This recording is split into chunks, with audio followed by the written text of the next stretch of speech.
जैसा कि आप सभी जानते हैं, आज साकेत कोट परिसर में भगवान परशुराम जन्मोत्सव मनाया जा रहा है। भंडारे का भी यहां पर आयोजन किया गया था। इसी कड़ी में हमारे साथ एडवोकेट जेपी शर्मा सर हैं, जिनसे हम बात करेंगे और जानेंगे क्या कुछ महत्व है उनके लिए और क्या कुछ संदेश वो आज के आयोजन पर देना चाहेंगे। धन्यवाद आपका।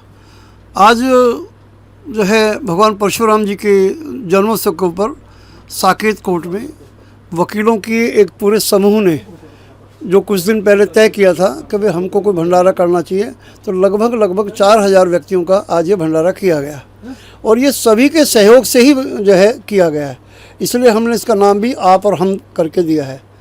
भगवान परशुराम विष्णु के छठे अवतार थे और जिनके बारे में कहावत है कि जिन्होंने भगवान राम को जो त्रेता युग में थे उनको जो है अगर तीर कमान दिया तो द्वापर में भगवान कृष्ण को परशु दिया और जो सुदर्शन चक्र दिया वो भी उन्होंने दिया।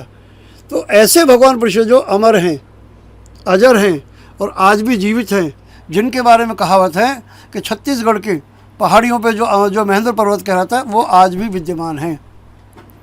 बहुत सारे लोगों को ये जानकारी नहीं होगी कि जो आज का केरल है, जिसको केरलम कहा जाता है, उसका निर्माण भी भगवान परशुराम ने किया था। गुजरात से पोरबंदर से जब उनको ये लगा कि मैं 21 बार आताताइयों से 36 जो है अपने जीवन में और आताताई को ख़त्म कर चुका हूँ 21 बार, तो उनको लगा इतना भीषण रक्तपात इस पृथ्वी पर है, तो उनका फिर मन विरक्त हो गया। तो उन्होंने कहा कि मुझे ऐसी जगहों पे नहीं रहना जहाँ इस प्रकार के लोग रहते हों। तो उन्होंने समुद्र से रास्ता कहा कि मुझे ऐसी जगह चाहिए जो समुद्र के अंदर हो। तो कहते हैं पोरबंदर से उन्होंने अपना परशु फेंका और वो जो है केरल तक गया, जिसके बारे में कहा है कि केरलम का जो क्षेत्र आज भी उनके नाम से जाना जाता है। उत्तर भारत से ज़्यादा परशुराम को अगर कोई मानता है तो दक्षिण भारत वाले मानते हैं। ऐसे व्यक्ति जिन्होंने हमेशा मानव के कल्याण के लिए कार्य किया, ऐसे हमारे आराध्य देव का आज जन्मोत्सव था। और सभी भाइयों ने, मैं कह सकता हूँ अपने भाइयों की तरफ से कि हमें किसी के पास जाना नहीं पड़ा और भाइयों ने अपने आप हमारे जो है कलेक्शन करके लगभग 4000 आदमियों ने आज प्रसाद प्राप्त किया है।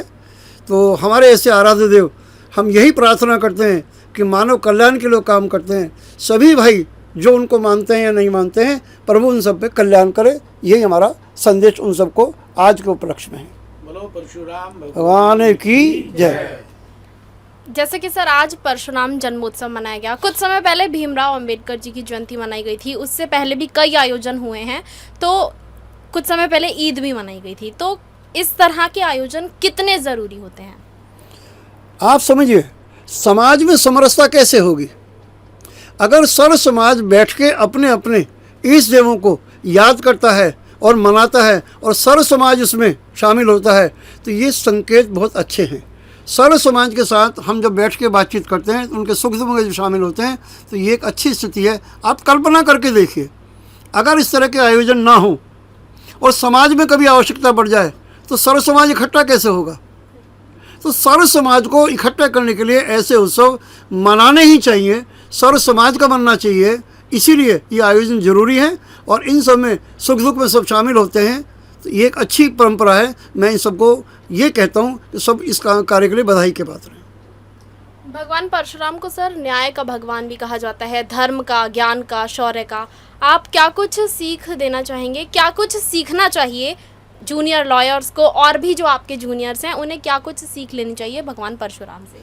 जहाँ तक मैं समझता हूँ वकीलों को, क्योंकि न्याय से संबंधित काम करते हैं, है वंश को, एक है वंश था, उसके आताताइयों को ख़त्म करने के लिए जिस प्रकार भगवान परशुराम ने परशु उठाया, इसी तरह हम ये मानते हैं न्याय के मंदिर अदालतों में वकील खाली ये नहीं है कि कमाने के लिए आता है। वकीलों को हम हमेशा कहते हैं अपने कार्य को अलावा भी 10% आपको गरीबों का काम करना चाहिए। ऐसे हमारे यहाँ इस बार में ऐसे लोग हैं जो 30% तक भी गरीबों का काम करते हैं।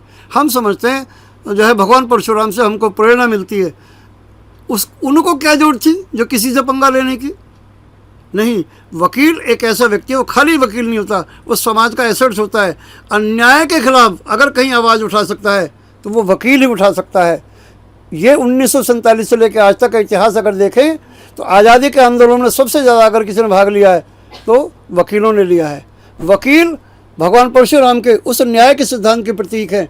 इसलिए हमारा मानना है वकीलों की पहली ड्यूटी है समाज में किसी प्रकार का अन्याय हो भगवान परशुराम को याद करें और अन्याय के खिलाफ खड़े हैं। गरीबों को न्याय मिले, डोर स्टेप पे मिले, ये ज़्यादा जरूरी है। देश विदेश की तमाम बड़ी खबरों के लिए देखते रहें किनी टाइम्स। वीडियो को लाइक करें, चैनल को सब्सक्राइब करना ना भूलें।